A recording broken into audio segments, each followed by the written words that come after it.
usually it's never as bad as you think it's going to go. And Right. if you go into it with the mindset that the universe will only ever give you what you can handle, then you feel a bit more confident that you can handle what comes your way when those challenging conversations happen. And yes, sometimes it's going to be a bit messy and sometimes it's going to be a bit awkward.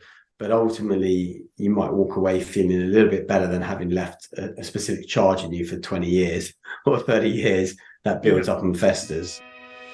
Welcome to the Mindful Paths podcast with Nick Day and Hari Kalymnios, where we explore the fascinating worlds of mindset, mindfulness, fitness, well-being, vitality, leadership, and personal development. Our goal is to provide you with the insights to help you live a more fulfilling, happier, and healthier life. If you're striving to be a better parent, friend, leader, colleague, or boss, or if you simply want to be more mindful and aware of the world around you, then this Mindful Paths podcast is for you. We invite you all to eavesdrop on our conversations, and we challenge you to discover a new insight to help you on your own journey towards personal growth and positive change. So sit back, relax, and let's begin our journey together on the Mindful Paths podcast. Hari, how you doing, buddy? How was your trip in Estonia? I know we've had a couple of weeks before, well, probably 3 weeks. I'm still recovering. I've got to be honest. My Oura Ring stats are still trying to creep up into the 70s. Normally, I'm worried if they're below 85. When I was in Estonia, I was happy if they were in the 50s. They went down to the 20s at some stages. The last probably week or so, the last week or so, I was getting less sleep than you would normally get. I was like averaging like 3-4 hours a night, going to bed at like 6-7 in the morning, waking up at 9-10.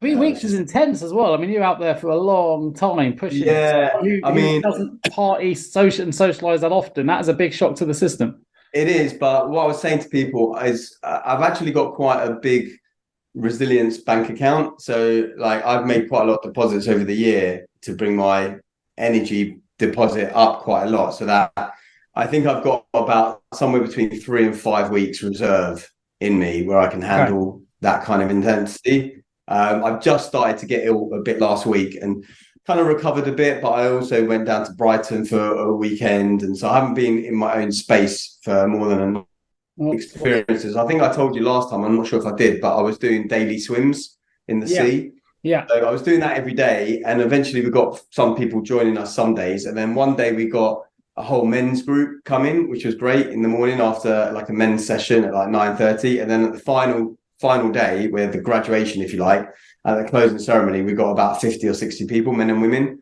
come, and we did this weird kind of chanting, dancing thing on the beach, which all the locals thought we were absolutely crazy. It looks very cultish, I'll admit it. It looks very cultish, all this stuff. And then we all jumped in the sea.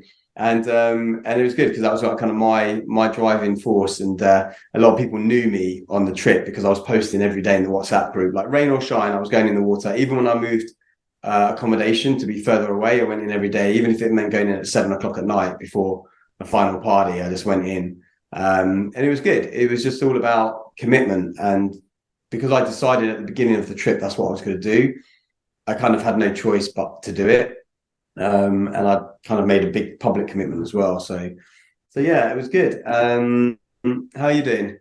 I'm good, mate. I'm sat here. I'm in France. My internet's a little bit unstable, so apologies if that's coming through. But we got out to France yesterday. It's our first proper day here.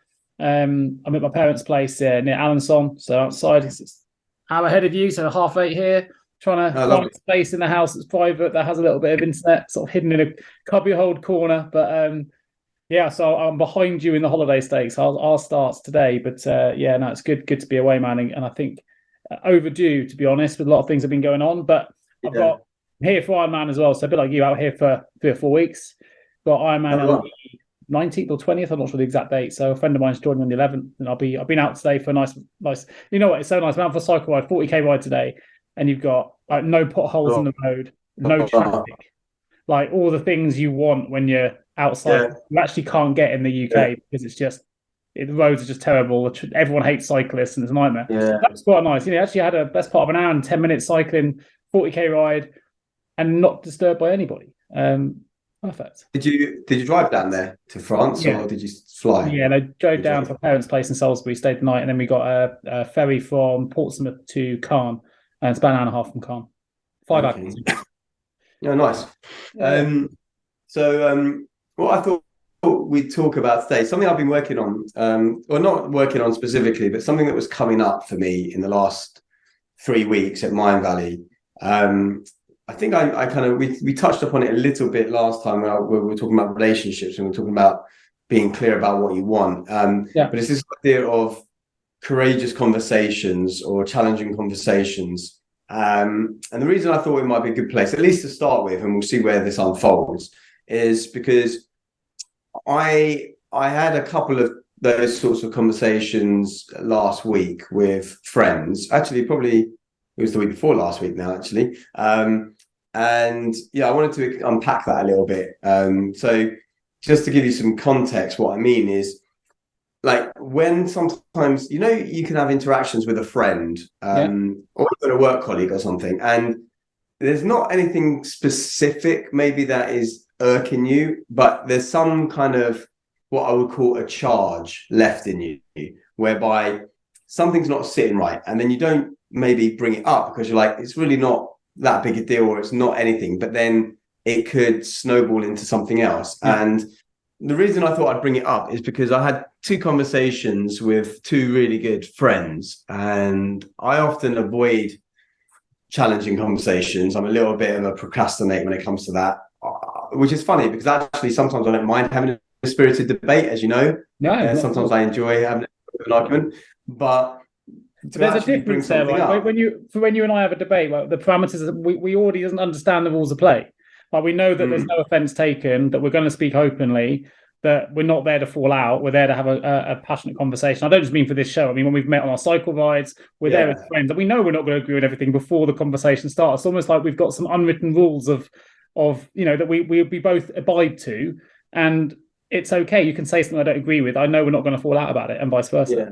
I guess the difference in this case is it's less about ideology and more about behavior. So where someone has done something that has kind of irked you or left a charge in you, and, like, for example, a really good friend of mine came to visit in MindValley, and I'm sure, I'm not going to say his name, but I'm sure he won't mind me talking this story through. And we met in 2019. He was actually a flatmate of mine when I went in Croatia, and I didn't know him then, but we became like almost like brothers from another mother sort of thing. So we became really, really close. And I'm not sure if I mentioned to it back in 2019, but there was some incident that happened, obviously to do with a girl, and it created a little bit of weirdness, I think, between us at one stage. And I only really mentioned it to him like 2 weeks ago when I said, you know what, actually, this thing happened, and I actually I've moved past it, but I want to say it all the same. Because just for clarification, this isn't the same incident we discussed 3 or 4 episodes ago, where it might be.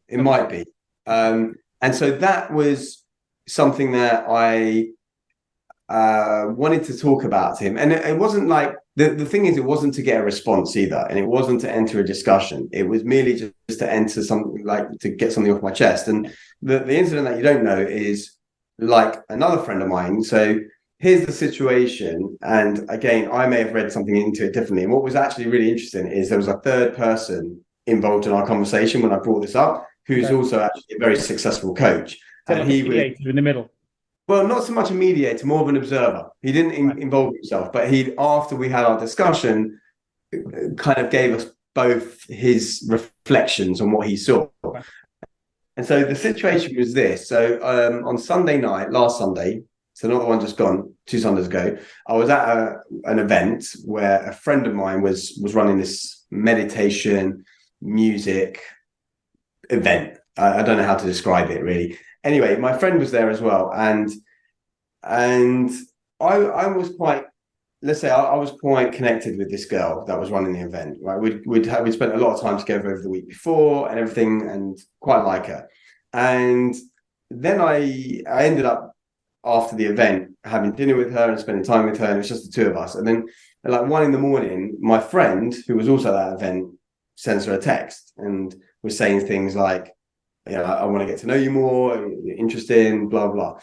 And that's all she said to me. She said, you know, so-and-so sent me a text. And I don't think she even read it properly at the time. She just saw the screenshot. But you're instantly triggered, right? Because you're thinking deja vu, your mind's... Well, I'm thinking not just deja vu, but also because earlier in the trip, that same friend had, I guess, been attracted to a girl I was attracted to. Now, he didn't know that was someone I was interested in, but there was a little bit of a friction there. And I thought, hang on a second, he knows I like this girl. I think he does anyway, because I've spoken about her all week. And he's sending her texts at 1 a.m. So anyway, I felt like a little bit funny from it. And I bumped into him on the Monday when he was in town with this other guy. And I said, I want to bring something up. And it wasn't necessarily to get a resolution, but it was more because I felt like, we had become closer. I'd known him for 4 years, but we only really became connected this year. And I didn't want there to be something left unsaid. So I said, you know what, that text that you sent yesterday, what was all that about? And we ended up having a bit of a frank conversation about it. And there was very much solid eye contact and integrity behind our words. And the third party said what he felt, and he could see my point of view, but he also said that maybe the projection of what I was seeing in the other person was because of what I would maybe do in that situation. And it maybe was just an innocent thing. The point of it all was that actually at the end of it, we became, I think, closer. He respected the fact that I brought that up. And again, I said to him, it's not like it was a big deal as such. It wasn't something that really, really irritated me. I think what really irritated me was that I was going to maybe leave it left unsaid. Yeah. And I'm trying to work on this idea of bringing things up when they come to the surface and having those challenging conversations. And there's another conversation I might talk about in a second once you reflect on this as well. But I felt quite liberated at the end of it. I felt quite free. And it wasn't something I couldn't handle. I think a lot of the time I avoid things because I think I don't want to upset someone, or I don't want to go through a difficult time. And even last week, I was playing very much a live in the moment kind of personality. Often I'm a thinker, as you know, and I plan things out days in advance, weeks in advance. I think, if I do this, what's going to happen 2 days' time with this person and this person? Am I going to upset them? And actually what I did was I just lived in the moment I was in without necessarily thinking about the other person, and then realizing that when that situation arises, when I have to deal with it, I'll be equipped to deal with it. And actually it turned out fine. Everything, like from my conversation with my friend to with someone else, I was able to deal with it. And I think it's always the act of building up to it that is worse than the act itself, in my thing. But I mean, obviously you probably have lots of challenging conversations because you've got staff members and I guess clients that you maybe have to be a bit honest with in terms of their. So yeah. I think the reflective bit I'd have is actually more on the psychology of difficult conversations, only because it links to some of the conversations we've had before. So I'll come back to the work-based thing, but first thing is well done for addressing it. I think that's what we should be doing, right? And there's a reason I say that, and I'll explain why I say well done for addressing it, because it doesn't serve anyone to hold it. Now, we talked a lot about trauma in the past, right? And you can hold on to trauma. And people know if you talk through trauma, typically that's one of the best mechanisms for overcoming a serious issue. Whether it's small trauma, big trauma, is talking it out, whether with a friend, with a specialist, whatever. But what we do know is not holding it in the body.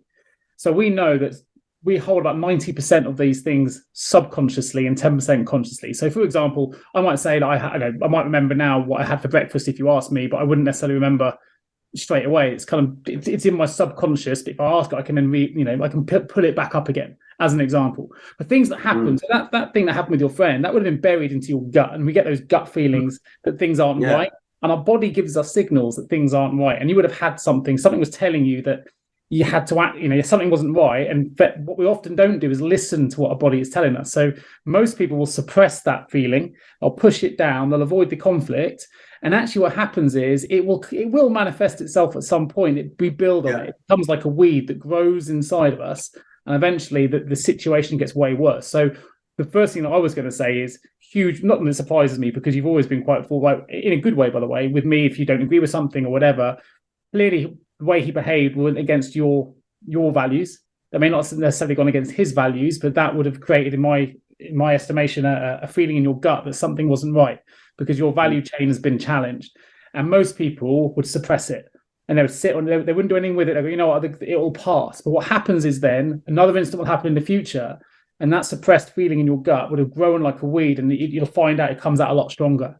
And a lot of people have these things, and it's not just about relationship issues, but we have things that we've suppressed in the body. And often we get a feeling when it comes to a difficult conversation. And interestingly, we can often pinpoint where it feels. It might be to the side of your gut. It might be, right in the middle of your gut. It might be in your chest. It might be wherever. We can often feel pain in the body, but we can actually physically feel where that suppression's been pushed in. But a lot of it, there's 90% of what we're dealing with is subconscious. So if we don't deal with it, it gets buried. 10% is in our mind. And what was really good is you felt it in your gut, you addressed it straight away, you brought it into the conscious level and you dealt with it, which takes it out of the subconscious. You were made to address it. You don't always know where the resolution is going to go, but whether it had gone good or gone bad, I guarantee that would have been a better outcome. Even if he had disagreed with you and told you to go and do one, it still would have been the right outcome because you now know you to stone a line. Well, and also he did disagree with me in that he said that wasn't his intention and everything else. And like I said to him, me bringing it up is not for you to agree or disagree or for us to get a resolution. It's more because I want to be a bit more forthright in my conversations. Yeah. And this has cropped up before. And I think a relationship breakdown I had with the girl I was seeing when we first started probably getting to know each other. I think a lot of that came down to communication in certain ways, and that we weren't honest enough with our communication. And that ultimately probably was a bit disruptive. And I think one of the things I recognized from this trip, and probably the biggest takeaway, would be to express those emotions, to express what I'm feeling, and deal with whatever comes my way as a result of it, knowing that I'm going to be able to deal with it, and not necessarily I'm saying these things to be proven right or wrong or get a resolution. It's more, like you said, not to hold the trauma within and to release that, so that otherwise, because I think even some of the friends that we both know, and I won't name them, but a friend of both of ours that I've known for much longer than you, let's say, there have been things that have gone on between us that I never really resolved or never really dealt with. And it wasn't like it was something specific. And actually that might be a reason why we've drifted apart the last 10, 12 years, if I'm honest, is that there was always something that was going on, and I'm not sure what it was. Ultimately it was because I felt like that person was always, we were talking about negging the other day when it came to relationships. Felt like there was always a bit of a neg there with him and me.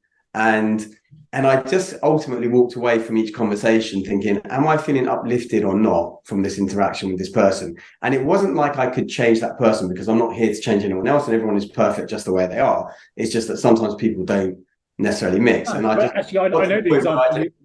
the example you're referring to. And as the mediator in that scenario, if I was to be one, that's down to miscommunication and understanding. And actually the other individual didn't really take the opportunity to get to know or understand the decisions you took, because you were both in the city life doing different things and couldn't understand this major shift that you made in your life, and was probably a little bit surprised by it, and actually probably could have been dealt with both of you on the same page, but those conversations didn't happen. But interestingly as well, this is where if we do suppress these things, they get layered quite quickly. And addiction, I can talk about it because I've been addicted to things. I've been talking about gambling in previous shows, so I know I have a tendency to go that way, and I tend to go that way when I'm not dealing with something. So then you end up compulsive. You look for a solution to what the problem is, but you don't want to deal with it. So you look for something else to get out of it. And I'm someone that if I'm not dealing with it, I can recognize the signs, but I might, I'll go back to what I think is a way out. But for others, that might be alcohol, that might be drugs, it might be something else that's really unhealthy on the body. And you don't need to return to those things. We go that way because we're not dealing with what's actually happening in the subconscious or in the body that we're really, really holding down. Difficult conversations for me, at work and clients in particular. There are skills to have with them, particularly with clients. Mirroring is a really, you'll know that from MLP as well, but mirroring is a really strong thing to do, particularly if you're dealing with someone's having a difficult conversation with you and you don't know how to handle it. Try and mirror the way that they're handling it back. And sometimes you need to be direct and aggressive in that way.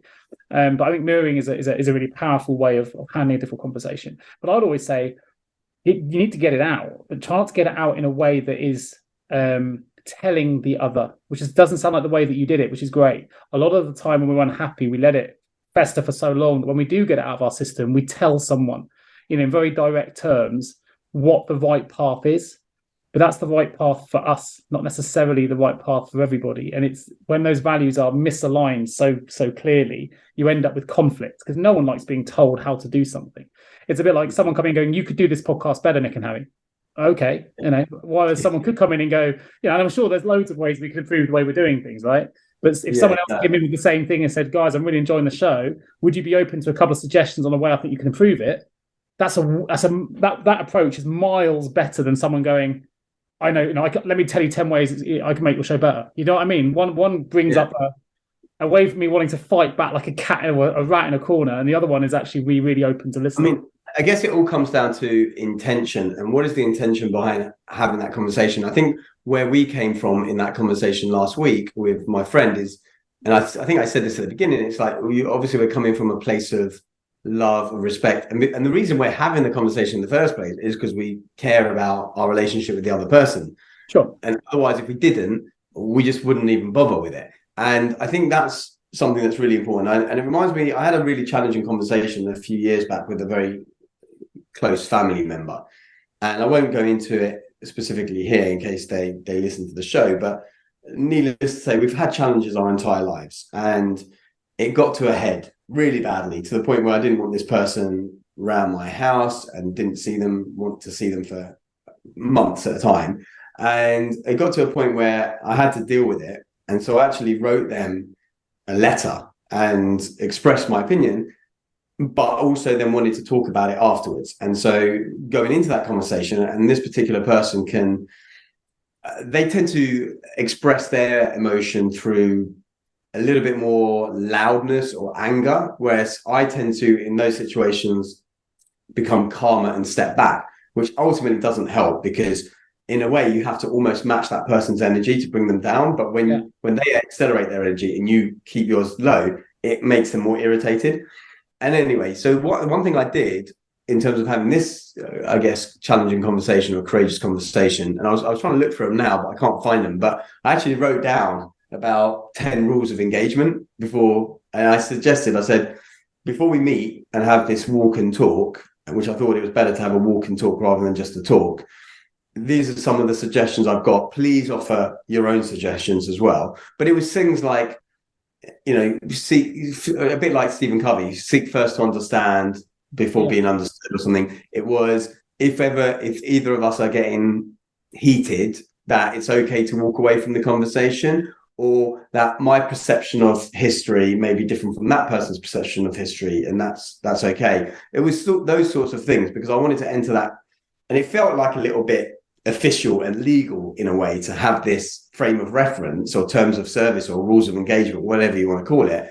But I also felt from my own perspective, I needed that, because in this particular situation, I know how matters can escalate, and I wanted to be in a position where I maintained some level of composure within that conversation. Otherwise, it just goes like it always does. And we had that conversation, and I guess we came to some level of agreement. We're still in a place that we're in at the moment, but there's a lot better, I guess, understanding from my perspective and from hers about how I prepare to interact in that conversation with them. So I guess what I'm saying is, the rules of engagement is something I think, I totally get the reasons for it. I think about seeing them, it's difficult. I think it is quite formal. Yes. And actually, it does set an agenda. Setting agendas for meetings, we do that in work all the time. They are really important, because they keep you to a deadline, they keep you focused on point and everything else. But it does take a little bit of the emotion out of the situation. But I think that could, actually in those kind of conversations, you sometimes need a bit of emotion, because that's what speaks true to our values. And also, you may have ended up with a bit more of a defensive response, because they know it's like drawing the battle lines, right? Even though you're not meaning it, it's how I'd interpret it. I guess, and I think you're right. I think where I would probably counter in that is, obviously I have 40 something years of experience with this person, and so I know that how things have always gone. And this is come into family member. You didn't do the rules of engagement with your friend? No. Oh, sorry, I misunderstood. I thought that was with your friend you met last week. Oh, you mean the guy with the family member? Okay. Yeah, with the family member. No, with the friend, I just said, look, there's something that's left a little bit of a charge in me. It's not a big deal. I want to talk about it. And the reason I'm talking about it is because I get it. I must have misunderstood that. What I would say though is, and here to be careful, and I've got a friend who's done this. He may well listen to this as well. And I've got a friend who wrote a letter to his parents and wasn't happy with the way things were going, and felt for many reasons why he was unable to have this conversation directly. I won't name him with them direct, but the relationship had fallen foul. And he wanted to really all came from a good place. He wanted to have a conversation with them to improve the relationship between his children and his parents. He wanted the grandchildren for his parents to have a really close relationship, even if they didn't. So actually, it came from a really, really good place. However, the inability to push that down, to have a conversation verbally, meant he put pen to paper, and we know that pen to paper can be a powerful thing, right? And you wrote a letter in your example. Yeah. The only thing about a letter is and you'll notice from your journaling, when you write, you don't write the same way you talk, and actually, often a lot more comes out when you're writing than will come out when you talk openly. Now, that can be a good thing or a bad thing. I would say before you've even met the individual, and if you're going to have a conversation that's very much about mediation, I would have it with a bit of a thought of, okay, that's a lot for the person to read, to interpret and understand and take in. That's the first thing. So always get a second view, and I'll go back to that in a moment if you are going to do that. The second thing is, and this is the really careful thing I would write, is you can't write tone. Now, you can write stories, which are wonderful, and we can read and interpret them. But when you write a letter to your friend, or when my friend wrote a letter to his parents, the only person that adds tone to those words is the recipient. And that could be written, I was really upset about when anything have emotional, like, really upset. You can change the tone of everything, and that could be different depending on when they're reading it in the morning, when they've had their coffee, whether someone's just cut them up on a junction and they've got to a hotel and they're late for a meeting, and then they read the letter. You don't know when they're going to read it. We just have the assumption they're going to read it in their best version, as the best version and most understanding version of themselves. And that's rarely the time and place we ever at when we read a letter. So that's the second thing I'd make. Now, in this particular example, he showed me the letter, and I just wish I'd had a chance to read it. He'd already sent it. And I went, please tell me you haven't sent this. And he went, yeah, I've sent it. And I was like, oh. Because I was with him. So the way I could see the way he meant it, because I was with him at the time, the way I was reading it was totally different to the way he'd meant it to be read. And I was like, if I was reading this now, this is how I'd interpret this line. Oh, I mean like that. I was like, I know how you meant it. And what happened? Fireworks. I mean, it damaged the relationship significantly. I'm not sure it's even recovered yet. So I think. I mean, I actually did exactly what you suggested. I actually sent that letter to a few other friends and read it over Zoom with actually my good friend Trevor, who I don't know if he listens, a really good friend. And actually, we've had some issues in the past, which maybe is worth chatting about as well. But he's a really, really good friend of mine. He was actually going to come on our cycle trip one year, and he I remember that. That's how I know the name Trevor from. He was on the mailing list. Yeah, he was going to come, but he was doing some CrossFit thing in the end, so he couldn't come. But he read it, as did a couple of other friends, and they were, diplomatic to me by saying, a bit like what you said, I'm not sure how this is going to come across. And actually, so it was about 3 or 4 drafts that went into it. And even the final version, they still were trying to tone it down. But then I needed to say what I wanted to say. And the reason a letter worked in that case for me is because in a live interaction with this person, it doesn't get that far, So I'm going to challenge you. I'm going to challenge you from a place where I've just remembered, actually, and I don't know whether this is about the subconscious things being buried, right? I'm brought it to the surface. And I don't think I've thought about this for many, many years. But I'm going to challenge you. I think we only ever write these things if we actually lack the courage to say it face to face, because we're worried about the response it'll have. And it's easier to send and forget. And I'll say why. I just remembered when I've actually done this. I completely forgot. I can't believe it's taken me an hour into this recording to think about a time when I've actually written a letter when I should have done it face to face. And you're going to judge me, and my wife judges me, and everyone who knows this story has judged me, especially for one particular thing that I did. And I hope to God this person's not listening, but they probably are, because they're a friend of mine and we're still friends. That's a good thing. So hopefully I've been forgiven. But an ex-girlfriend I was with for quite a long time. It was pretty, we were pretty serious for quite a long time, but it didn't. I decided it wasn't the right relationship for me. So I don't want to go into that thing, but I decided that was so desperately didn't want to hurt this person too much that I knew doing it face to face would make it difficult. I knew it'd be really, really emotional. And so I did it in a letter, right? But worse, and this is a bit of immaturity here, we are going back to I was a lot younger, I was in my teens, but we've been dating for quite a while. I didn't just write the letter, I bloody put it in a computer and printed it and then signed it. I mean, you can't get worse than that. I was so embarrassed thinking about, like, I'm going red talking to you that I actually did this. It's so embarrassing. So I wrote this letter because the only way I felt I can get everything out, and the only way I felt like if I wrote it in a letter, it was final. Like, there was no way of arguing it or countering it. I knew what I wanted, what I needed and wanted to do, but I didn't know how else to do it. So I wrote it, and there was a real finality to it.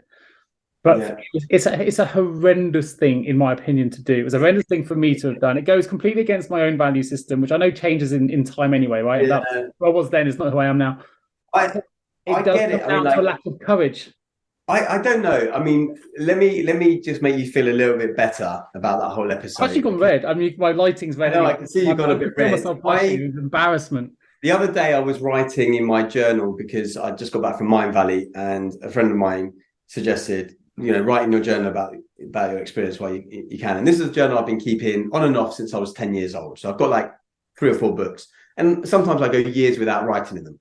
But I did, and I don't ever tend to read what I've written before I write the new entry. But I had lots of printouts in the journal and stuck, and I had letters that I'd written to an ex-girlfriend from, I think, I was going out with someone from 2003 to 2005, so a couple of years back then. And we broke up. Won't go into necessarily the reasons, but ultimately it was parents' approval situation. So it wasn't that we fell out of love with each other, and that was quite challenging. And I think I wrote her a letter. I wrote her parents a letter. I don't think I sent the parent. I think I gave her both letters because I wanted to be able to express what I wanted to express without it getting all muddled. It wasn't about not necessarily being courageous to do it, but talking about emails, I also later saw some emails that I was sending, bearing in mind I was working night shifts at the time at the London Stock Exchange. So, your night's a bit delirious anyway. Yeah. And I felt that she'd moved on very quickly after our breakup. And I wrote her some choice words, let's say. And, I remember her response in one of them, because she emailed me back and she was like, I don't know where to begin with that. Like, so many mixed messages. Like, because on the one hand, I'm saying I hate your guts and disrespect you, and on the other hand, I'm saying I miss you and I want you back. And I wrote another letter to her because I struggle to get over breakups. I'll be honest, right? And because when I'm invested, and so I find it hard when other people move on. And I wrote her a letter once, and I admitted something that I'm not proud of.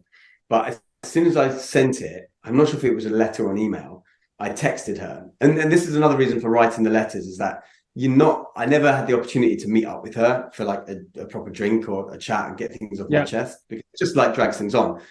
But I sent her a text and I said, please don't open that email or don't read that email. And she texted back and said, thank you for sending this text. I won't. I still don't know to this day whether she did or didn't. I won't tell you what I admitted in there, but hopefully she didn't, because at the end of the day, I didn't want her memory of me to be, here's this psycho ex-boyfriend who's doing this stuff. I wanted it to be, we had a wonderful couple of years together. So I get it, because I wear my emotions on my sleeve and in my pages a lot of the time. And I feel like it's easy to get that off. And actually one ex-girlfriend of mine that I was only dating for like 3 months, I saw her letter in there, and it was like a Dear John letter as well. And actually, I quite liked it. I quite liked receiving that in a way, because she said, sorry, I was off with you yesterday, blah, blah, blah, but I think, we're not really suited together and X, Y, Z. Turns out as well, she ended up marrying one of my best mate's brothers, which was quite funny. And actually, we hung out a couple of months ago. I saw her at Ali Pali, and we hung out. She's got 2 kids and everything's fine. And I actually didn't mind receiving that letter, that Dear John letter. And she wrote it because she said, if I wasn't able to write it, I wouldn't be able to get the words out that I wanted to say. So I don't know that there's a right or wrong, or it's a coward thing to say or to not do. But I do admit that it's easier to hide behind a pen and a paper than it is to look someone in the eye and have that conversation. And that's what I think I'm working towards doing more of now. I'm really proud of you for doing that. I can't get away from the fact that there's a courage thing in there. I think personally, we're worried about being steered off the person or make them feel like you don't like them or whatever. And I would say a letter's still a little bit like what I was saying earlier, like with the podcast example. Like it's a way of telling someone without listening, and it's because we don't want our thought process to be manipulated, changed, or altered. Yeah. But actually, sometimes we need that to happen to see it from a different perspective. Otherwise, we just become, our own echo chamber, and we can become. I think I'll always say conversation is better. I think so, but I would also say that if the letter is preceding that conversation, I don't necessarily see an issue with it, because it gives the opportunity for that person to say what they're thinking in an unclouded way. That's why actually sometimes when they talk about therapy, we were talking about this, I think, a while back, but when it comes to therapy, sometimes actually it's better not to talk to another person and actually to journal instead. Correct. Writing a letter to yourself, though, is very, and you can write letters to yourself and post them, is a very different thing. Yeah. And actually, some of the letters I've written never went anywhere.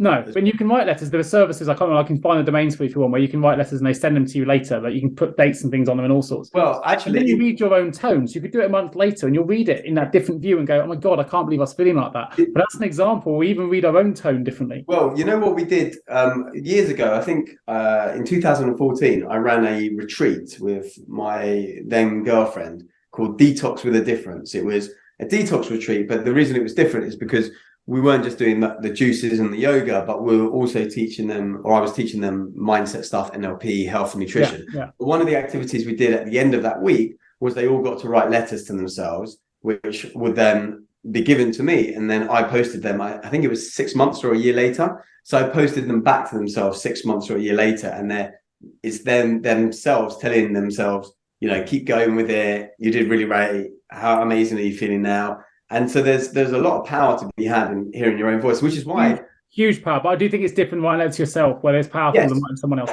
I mean, we can read our own tone, and we can emit that emotional response of how we're feeling in that moment as well. Is it Benjamin Franklin, or maybe it was Abraham Lincoln? I think it was Abraham Lincoln, possibly, but he used to write letters to his generals when he was. That's right. He wouldn't send them. Yeah. He would have that delay and then just burn them the next day or something like that. Yeah, because often as well, when you have the delay, you read the letter and realize that it's not how you feel. That's why if to link it back to business, right? So as you say, I've got a lot of staff and I've got to deal with difficult things sometimes. If I get a challenging thing come in, or I'm being challenged, or I don't like the way I've seen something, and I know I'm going to instantly react, I will hold on it and I'll respond the following day. Interestingly, even when you do that, though, you can say back to someone, "Look, I've received it. I'm going to respond to this tomorrow because I'm not in the right frame of mind to respond it now." Actually, you forget how much power even that can have. Because you haven't responded quickly, suddenly the person that sent it's gone, "Oh no, oh no, this is it." And I say that because that's happened. Where I've tried to go in a way that means calmness. Yeah. But I don't want to overreact, so I'm going to respond tomorrow. But actually, that had a way more powerful impact than it would have been just react to that. And that was something, again, I didn't really understand. That's something that I hadn't anticipated could happen. We are going to create the story in our head. So I remember receiving an email last year from a company that I do freelance work for. And the title or the email was something along the lines of, can you give me a call about your workshop or something like that? And in my head, I'm like, there's been a complaint from a teacher. They're going to have a go at me about something. And I create this whole story in my head of like, because often the office there doesn't contact you for good things anyway. It's usually to reprimand you on something like that.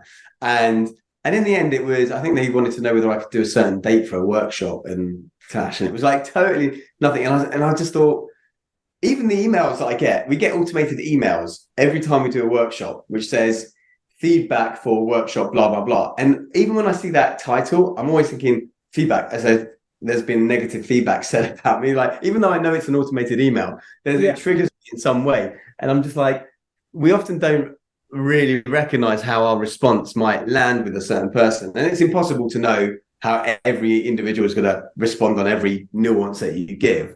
But yeah, absolutely. I think when you said, I'll respond on this tomorrow, if I heard that, I would think, okay, or maybe I guess if you phrase it differently and you said something, I really want to give this the time it warrants to respond properly, so I'll do that tomorrow. Yeah, again, that's the power of words, right? And the written that's a different way of saying, I'm not in the frame of mind to deal with this now. Tomorrow. Now, the way I'd meant it was, thank you for your email. Yeah. And that's exactly how I meant it in my tone.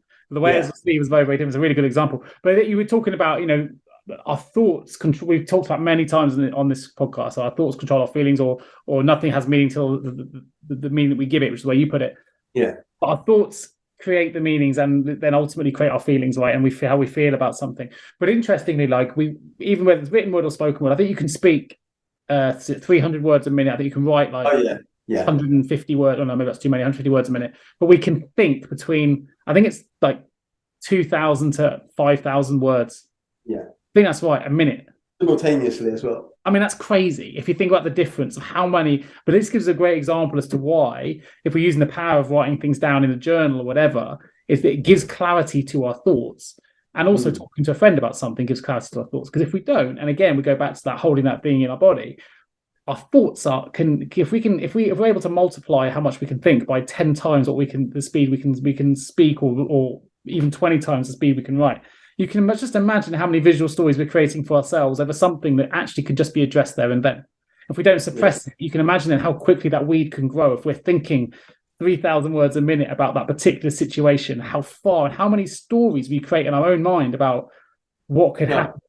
As you say, we create stories for ourselves. There's I don't know if you know, there's a parable, the parable of the widower, which is about, I'll say it's quite a sad story, but it's interesting about the stories we create for ourselves, right? There's a guy who's an old guy who had a 10-year-old. He lost his wife, and he had I think it was a 10-year-old son, and he went out to work. Left his or son was at home, returned from school, and he was out of work. And some bandits came to the house, and they burgled the house. They ransacked it, and they set it alight, and they left. And they kidnapped the son. Sorry, they kidnapped the son. The father came home and found the house burgled and burnt to the ground. And in the remains of the house, found the ashes of a child, and assumed that must be his own child. And he bagged up the ashes in a bag, and he carried them everywhere he went, and he wept for the rest of his years, and grieved for what he believed was the loss of his son who had been burnt in his house, and grieved for himself because he'd left his son alone, and this had happened. Anyway, unbeknownst to him, his son managed to escape the bandits and his kidnappers, and a year later returned home and knocked on the father's door. The father was still weeping over this bag of ashes and refused to answer the door. So the boy cried out, "Father, I'm home. Father, I'm home, open the door." And he still refused to open the door, believing it was another child mocking his own grief. He never opened the door and never saw his son again. I mean, it's a parable, but the idea behind it is he was so convinced that the story that he'd created for himself, because of what he'd seen with his own eyes, must be his child, that he just refused to take the action that could have made the difference in that example, to be reunited with his son. He was so convinced by the story he'd created, and so convinced by everything around it, that he'd been living in that story for over a year, that there's no way, it had to be someone mocking him. It couldn't be for any good intention. It's quite a sad parable, but it is a really strong one, I think. It's not actually linked to creating stories for ourselves. That's more linked to doctrines and not believing in a particular doctrine. But I think that it's relevant. I think it's relevant. I think, it reminds me, and I think we talked about it at a previous one. I know I write about it in the book that I'm writing now, which actually I've got the two copies here. These are the two versions. Like, these are proofs. They're not the final versions, but one's super thin, one's big. But in this book, which is the big book, I talk about... What's the title? Go on, let's do a little plug. What's it called? Well, at the moment, it might change, but it's Super Vitality. Excellent. Decoding the blueprint to optimal health, boundless energy, and becoming superhuman. Bosh, love it, mate. Love it. Well done. This is currently sitting at about 450 pages. This version is currently about 110 pages. Nice. So they both have the philosophy, but this has obviously got lots more. But in here, I talk about beliefs, and I say, when you look at beliefs, the middle three letters, and I think we talked about it before, is the word lie. And it's lies that we tell ourselves surrounded by BS, because we've got B and S at the end, which obviously BS stands for big stories, right? Not anything X-rated. But what if the beliefs that we have about the world, a person, a situation, are just lies that we tell ourselves surrounded by big stories? And I think that parable illustrates that perfectly, because I think a lot of stuff that we believe, obvious examples, right? We believed in the tooth fairy, we believed in Santa, we believed in all these things. And actually, through time and experience, our beliefs change, and they are just beliefs. They're not actual facts a lot of the time. It's very hard to discern truth. It reminds me of this picture where you might have seen it, and it's a difficult one to describe, so I'll do my best to describe, where it's I guess it's like a cylinder or something like that, and it says, you've got red on one side and blue on the other or whatever. And it says, this is true, pointing at the red, and then this is true, pointing at the blue. And then looking at the overall thing, it's like, this is truth. And actually, that might not even be truth. Maybe there's a context beyond that. So I guess we can only determine truth and fact up to a point as well. And now I know some scientists might argue that, and me being a scientist myself would counter argument that, because every proof that we have when it comes to science anyway, not maths, is a best guess. It's a working theory. That's why they call it a theory of relativity, or theory of Pythagoras theorem. Well, I guess maths is slightly different, because once something's proven in maths, usually it's true. I think you raise a good point, though, right? We have so many wars, fights, and arguments over our belief system, and yet what we believe now will be different to what we believe in the future. Exactly. Simon Sinek talks about how you find your why, right? And he says that your values, what constitutes your purpose, your being, who you are, what I am. We talk about identity. I am Nick the dad. I am Nick the business owner. All the things are labels. Anything that's true in that statement is the I am bit, right?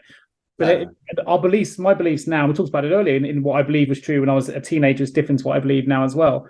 There's an authenticity paradox there, that as we, what is authentically me then doesn't mean have to be the same as what I am now, because what is authentically me changes as our beliefs shift and evolve. But in saying that, actually what we hold true in terms of our values are very different. Values, I think, are way more powerful than our belief system. Our belief system is there to be challenged. It's there to be evolved. That's why you and I love talking, because you challenge my beliefs all the time. It allows me to reconfigure, rethink, reevaluate what I believe is true or correct or whatever. And then try to be a better version of myself as a result. And that these beliefs change. So I think I've spoken before that as part of one of the Tony Robbins audio programs I did, the Personal Power 2 one, he has a day where you're looking at values. And my values tend not to change. I've done this program maybe 3 times over a period of about 10 years. And my top 2 values are almost always the same: health and security. However, what does change is the belief around that value. So, for example, we both might have a value about health or fitness being our top value, for example. Now, what I believed about being satisfying that value was that I could run a 10K in under 40 minutes. I would never get injured. And I had, 10% body fat. Now, none of those things were ever really true for me. I did do a 41-minute 10K. I know you've done 10Ks in less than 40 minutes, but I did a 41-minute 10K. I was always getting injured. Like I said, I've got a hip issue now, and I don't think I've ever been at 10% body fat. And so that was never going to be possible for me. And then when I changed the belief about what I believed in order for that value to be met, and I changed it to something else, like, I'm fit and healthy when I'm not limited to doing the things I want to do, like be that travel, be that whatever, then I'm fit and healthy. So the beliefs are changing, but the values tend to stick for a lot longer. You said a really, really interesting word in that. And then maybe it's a good place to finish on. I'll let you have the closing commentary on it. But you raised the word, and I think it resonated with me as soon as you said it, which is the word limiting in there. And that's where beliefs are so dangerous, because beliefs limit us.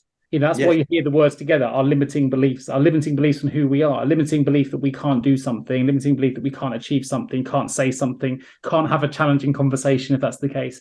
We tell ourselves what we can and can't do, and then we believe it's true because we've told ourselves so many times. In some cases, we've visualized it with those 3,000 to 6,000 words a minute that we can process. And we say it so many times, everything we think is true, we start to believe it's true, and we don't end up challenging the way that we, that belief system, because we feel like we don't need to. We forget it can involve us, and we can achieve so much more if we don't limit ourselves. And if you look at Tony Robbins, I think hasn't he done a show called Limitless? I'm sure it's him or one of the gurus. Well, he did his I'm Not Your Guru. Limitless was the Chris Hemsworth one about longevity. Oh, well, yeah, that's right. It was Chris Hemsworth. You're right. But even so, you use the word limited in that conversation. It just rang true. Yeah. Yes, because limiting beliefs are one of the biggest things we need to shift. And I work as a coach, as do you. They're the things often we got to get underneath and just go, why is that such a limiting belief for you? You can achieve anything you want. One thing we have the power to do is to choose who we are. No one else has the power to choose that for us. No one else has the power to tell us who we are, what we can do. That's only ourselves has the power.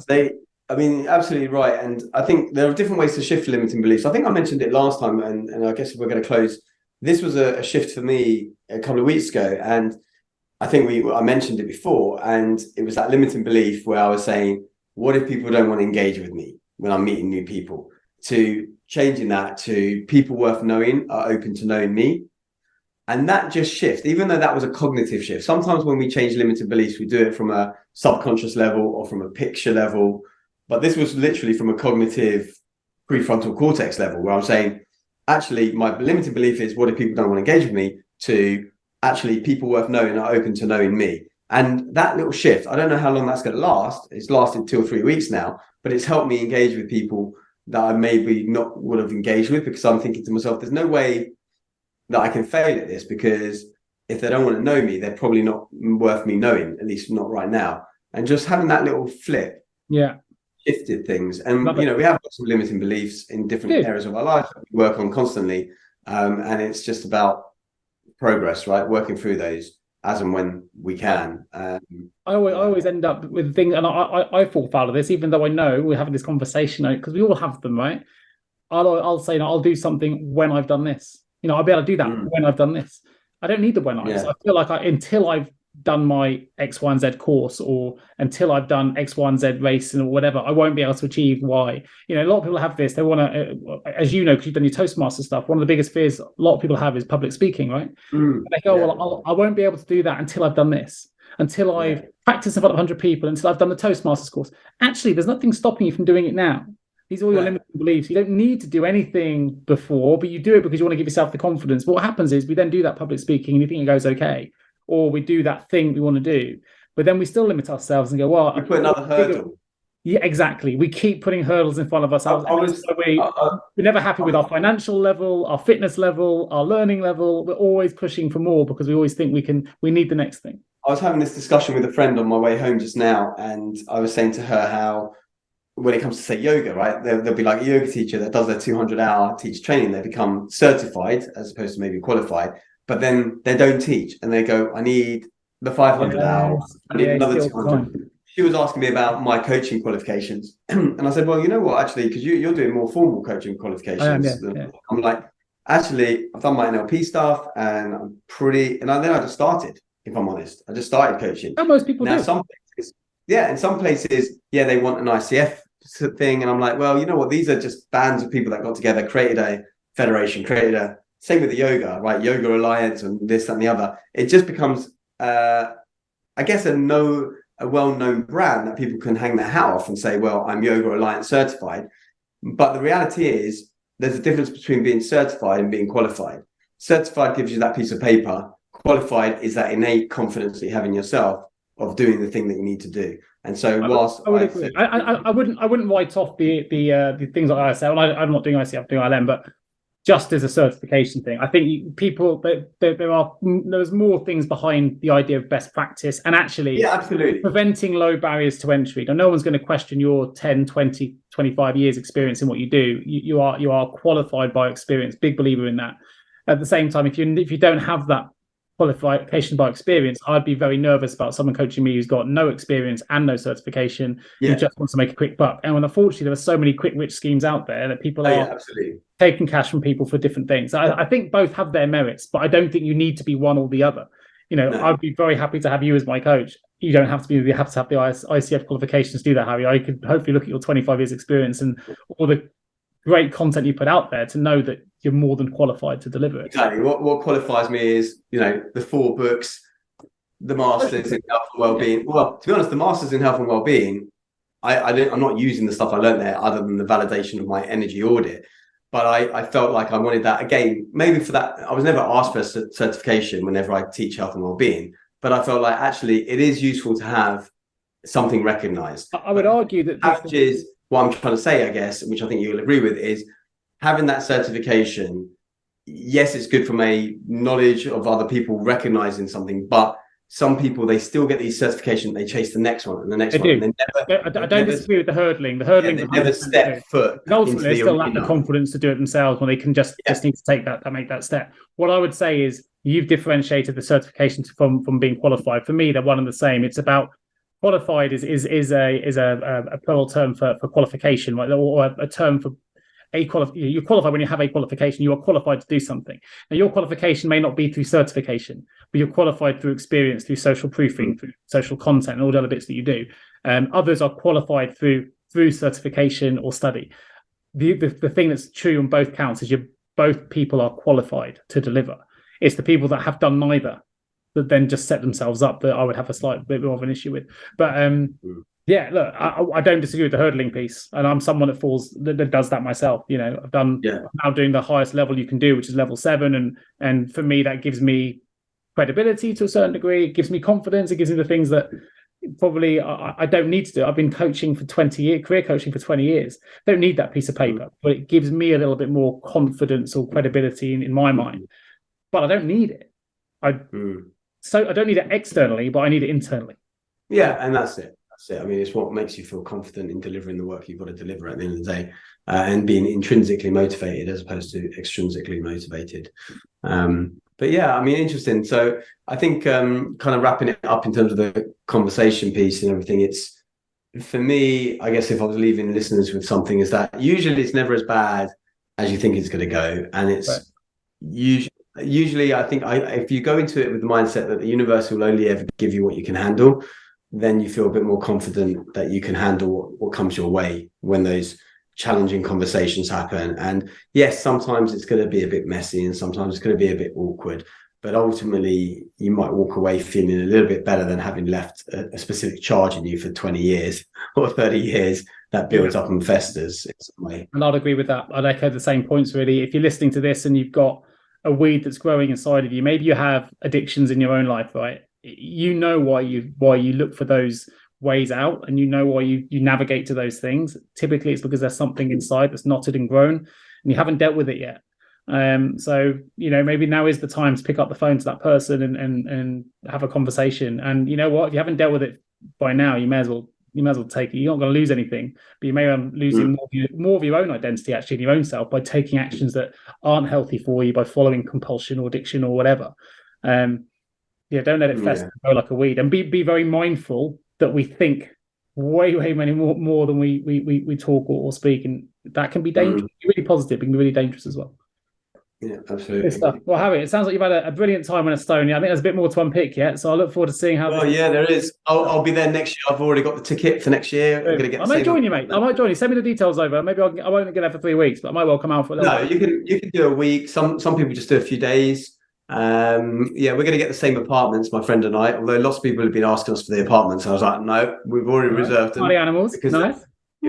Well, it was just perfect because we were by the sea and we had our own space, so we could cook together and eat together, but then revert to our own space when we needed to. So we're going to see if we can do that, or we may try and get like a 4 or 5 bedroom apartment and have a few more people, as long as we have our own room, which is important. I've just realised, I don't know if anyone's watching this in video on YouTube, maybe they will do later. I don't know how it's going to come out, but I've got you stacked. So you're above me in the video image. I've just realised when I look at myself that it looks like the top of my head is a moon. I'm directly underneath the moon of your T-shirt. It looks like I've got like my brain showing. Hey, right, yeah. Very strange. I should take a screenshot and send it to you. Go back to where you were. I'll do a little screenshot of it. You'll get a little feel. I don't know where I was. I'm not sure where I was. Was I there? Yeah. There you go. I'll send it over. All right, buddy. Listen, really good to catch up. I'll see you in a week's time. I'm going to be sunning it up in France. Well, actually, it's been pissing it down all day, but I'm hoping it's going to come out. Enjoy and good luck with. Well, I guess I'll speak to you before your Ironman if it's not till the 17th. Yeah, not for a couple of weeks. All right. Take care, buddy. Take care of yourself. Cheers, man. Bye-bye. Thank you for tuning in to the Mindful Past podcast with Nick Day and Hari Kalymnios. We hope you found our discussion insightful and gained valuable takeaways to support you on your journey. Please do leave us a review on your preferred podcast platform and share an episode that's resonated with you with a friend or a family member who you think may also find it valuable. Don't forget to subscribe to our podcast to ensure you never miss a future episode. In the meantime, we'll continue exploring mindful path topics to provide you with more insights and ideas to support your personal growth. For now, thank you for your support, and we look forward to bringing you the next episode of the Mindful Path podcast real soon.